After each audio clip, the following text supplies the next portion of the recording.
Жай башталганда сууга түшө турган мал болгондо бизге деген балдар көп түшө баштайт. Азыр балдардын эмне үчүн биз ушундай сөздү айтып баштадык?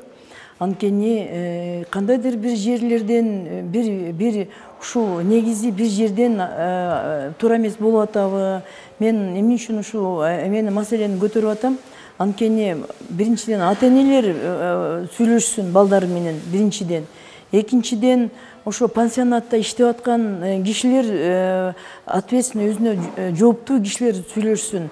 Рупор менен айтсын, балдарга баарын түшүндүрүш керек. Үчүнчүдөн ошо пристердин тереңдигин текшериш керек.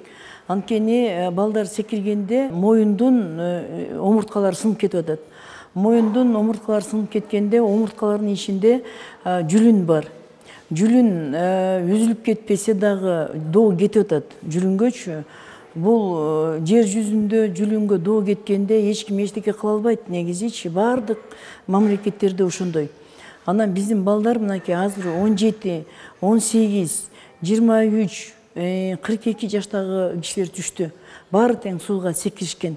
Сууга пристен секиришип, анан кийин ушундай моюндары сынып келип атат.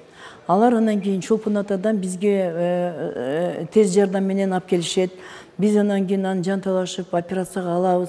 Операцияга алып сынган омурткалардын баарын алып таштайбыз, баарын тазалайбыз, бирок жүлүндү эчтеке кыла албайбыз. Жүлүн ошол боюнча калат дагы, анан кийин балдар көбүнчө ошол жерден каза болушат.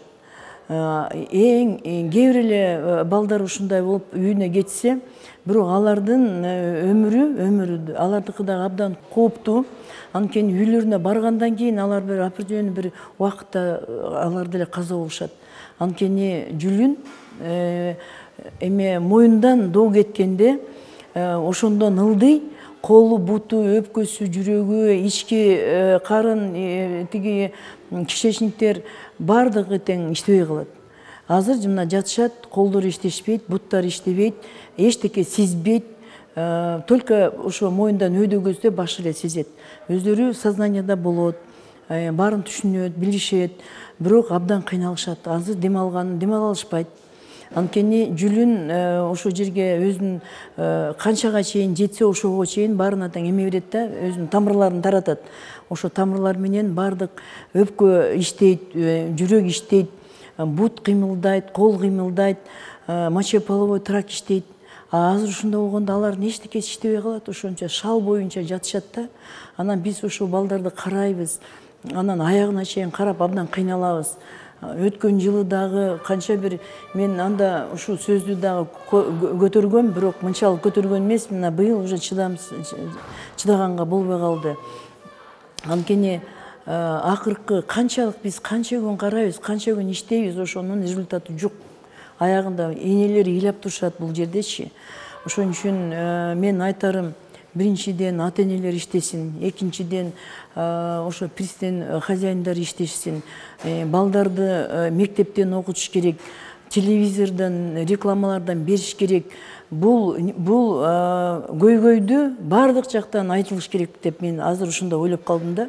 Ооба да биздин балдар кетип атканда да айтабыз, секирбегиле деп какшайбыз. Бирок бала деген бала да, жаш балдар. Ошо жерден айтылып туруш керек да, секиргенде. Же болбосо жанагы эменин көлдүн текшериш керек. Канча метр ылдый жакта тереңдигин караш керек. Бул өзүнчө бир нормалар болуш керек, мен ойлойм. Советтик убагында ошо нормалардын баары сакталчу. Азыр сакталбайт деп ойлоп атам. Абдан жаман. Биз эчтеке 95% каза болушат балдар. Ар бир жайда 10го жакын бала кетет. Балдардын карай албайбыз, жүрөгү сооруйт.